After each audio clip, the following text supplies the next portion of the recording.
Okay, the topic that I will be discussing would be on blood bags and its anticoagulants. Just a brief history of blood banking.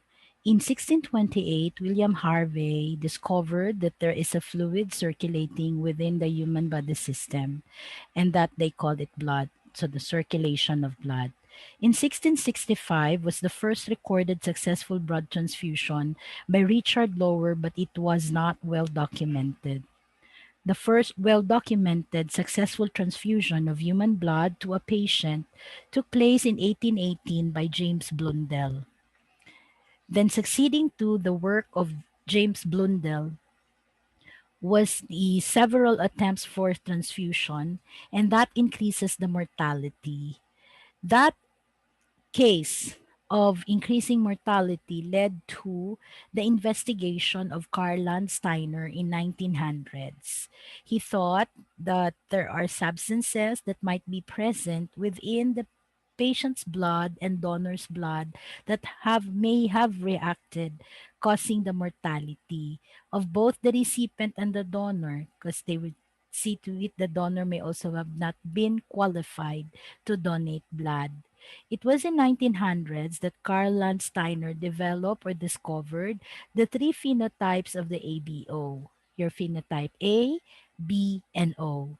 A year after that was the development or the discovery of the fourth phenotype of the ABO, which is phenotype AB.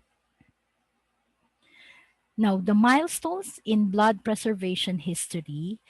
In 1914, Albert Houston and Louis Agote kept blood in the liquid state for 48 hours using citrate. So this is just an anticoagulant solution with no preservative yet. And so the blood stayed in fluid form for only 2 days. That's 48 hours. In 1943, the preservation was improved by Lutit and Mollison by introducing the acid citrate dextrose preservative that still use blood preservative nowadays. Okay. Now, the Carl in 1950, rather, Carl Walter invented the first plastic blood bag, and it was in 1963 to 1973 that closed blood bag systems were developed to ensure the sterility, that no amount of bacteria that will be contaminating the stored blood. So the invention of blood bags was actually by the invention of Dr. Walter. Dr. Walter was a surgeon, an inventor, a professor at Harvard Medical School, and because of this his invention, he was coined as the pioneer in the transfusion and storage of blood. He also was credited with founding one of the world's first blood banks and invention of the first blood collection bag. Okay, this is the illustration of a blood bag. Blood bags are designed for the collection, processing, and storage of whole blood and blood components. They help in providing aseptic conditions for the separation of blood components. It acts as a closed system, reducing the chances of contamination. These are the safety features of a blood bag. It has a needle injury protector that protects one after the phlebotomy or bleeding or withdrawing blood from the donor, by fishing out the needle cup, and then you have a protector in case there would be needle stick injury. Okay, it improves safety in blood banks. Same with the predonation bag. This is the predonation bag that is connected to the segment of the main blood bag. The very purpose of the predonation bag is to divert the initial 10 to 30 ml of blood, the first 30 ml of blood coming out from the donor's vein, because it is possible that it may contain skin particles and bacteria that may cause contamination to the stored blood. So risk of bacterial sepsis is minimized with this predonation bag. Now, there are several types of blood bags with its corresponding uses. We have a single donor blood bag. This is for whole blood donation. The bag contains CPDA solution. It is the anticoagulant preservative solution. Available in capacity of 350 and 450 ml, but currently there is available of 500 ml. Okay. Now, the anticoagulant that would be present inside the bag would also change according to the contents of the blood. So for 450, we have 63 ml that was improved in 72 ml for a 500 ml bag. Now, double blood bag, this is for whole blood collection. On the primary bag, you have the whole blood. And when we separate or express the platelet-rich plasma after centrifugation at heavy spin, that platelet-rich plasma will be transferred to the secondary bag. So this is for separation red blood cells and plasma, the double blood bag. The triple blood bag is for red cell, for platelets, and for plasma separation. In this case, the adsol has already been incorporated in the primary bag, yung additive solution. Okay, nandito na siya. So, since there is platelet separation, so the first spinning will be light spin. No, it would be light spin about 3,200 RPM for about 2 to 3 minutes. And that is to express the platelet-rich platelet-rich plasma. And then this platelet-rich plasma will undergo heavy or hard spin that is about 5,000 times grams for 5 minutes in order to express the platelet-poor plasma to the third tertiary bag. So what remains in the primary bag would be the PAC RBC with the adsol incorporated. And then in the secondary bag would be the platelets. On the tertiary bag would be your plasma. Now, the adsol or the additive solution that's supposed to be used to maintain the viability of red cells are already incorporated in this whole blood bag collection. So with this type of procedure wherein the adsol has already been incorporated, during the separation of your platelet-rich plasma, an amount of your additive solution also goes with it. So based on their research, the viability of the red cell is not maximized because since some of the adsol went together with or mixed with the platelet-rich plasma. And so that led to the development of the quadruple blood bag. In the quadruple blood bag, they have separated the adsol in a satellite bag containing 100 ml. Kasi dun sa tatlo, triple bag natin, incorporated na si adsol dati sa primary bag. Ang problem noon, if we're going to separate now, or express the platelet-rich plasma, sumasama din portion of your adsol. And so therefore, yung function ng iyong or very purpose of your adsol na to maintain viability of the cell is not maximized because percentage amount of which sumasama dun sa paglipat o pag-express ng platelet-rich plasma to the secondary bag. So yung concern na iyon is being addressed by the quadruple blood bag. Kaya ang mangyayari sa quadruple blood bag ay yan, tatlo.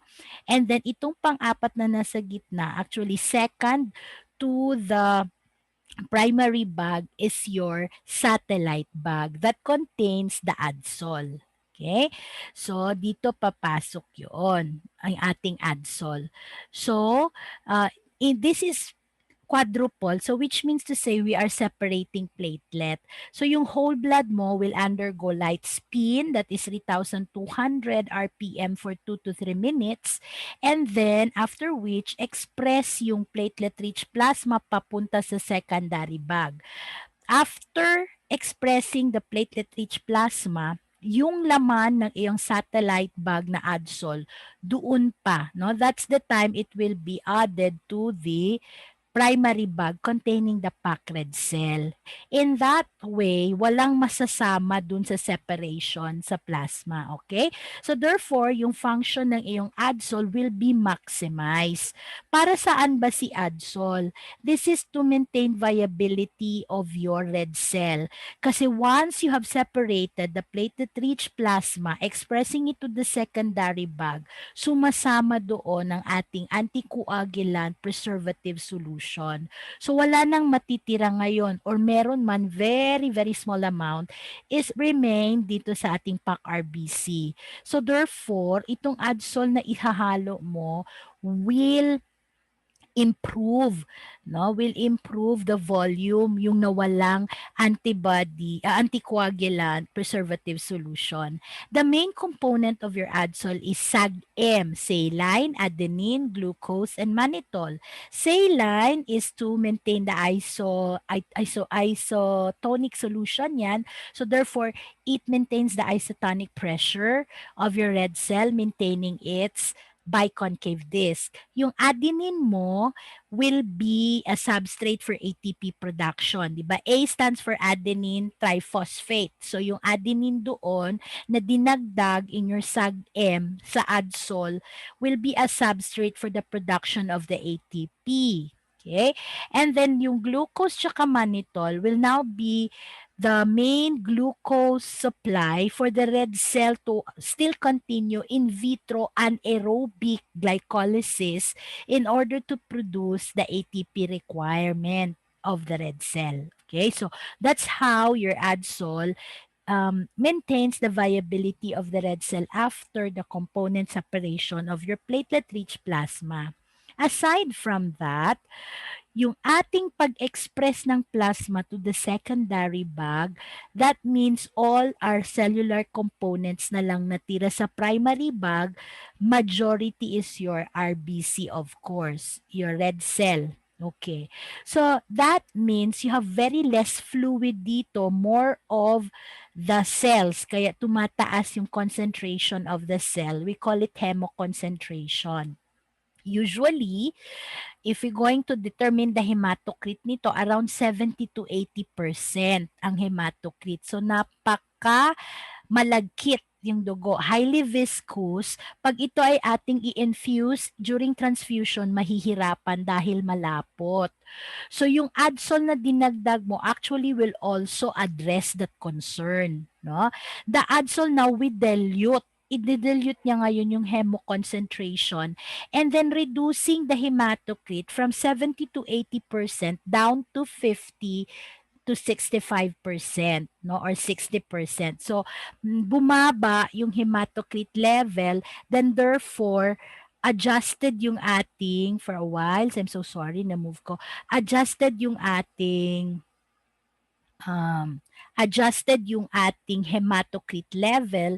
So this time, less viscous ang iyong stored blood component na PAC-RBC, easy for infusion. Okay, so that would be all about the quadruple blood bag. Okay, moving on, we have here the anticoagulant preservative. Ito yung common. We have ACD, CPD, CPDA1. Meron pa tayong CP2D rather, yung double phosphate. Okay? So yung ACD mo, CPD and the CP2D, yung double phosphate, pareho ang ating lifespan. That's 21 days, no? Okay ang iyong blood component stored for 21 days. Yung CPDA1 natin, we have added A, and A stands for adenine. At ang sabi ko kanina, adenine will act as a substrate for ATP production. So therefore, since meron kang dinagdag substrate that can help in the production of ATP, tumaas din ang level of lifespan using CPDA1. Kung iyong ACD, CPD, and CP2D ay 21 days, with the addition of the adenine in the CPDA1, will have an addition of 14 days. So 21 plus 14, ang lifespan ngayon ng blood component mo, blood RBC mo, stored in this anticoagulant is improved to 35. Okay? Kasi dumagdag ng 14 days. Okay?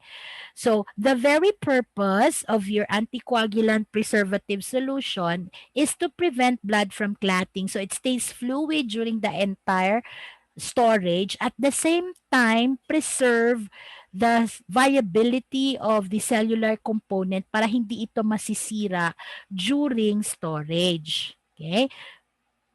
So ito yung ating ingredients, no, laman ng iyong anticoagulant preservative solution. It has citrate to prevent blood from clotting, to stay them in fluidity during the entire storage by chelating calcium, yung ating clotting factor calcium.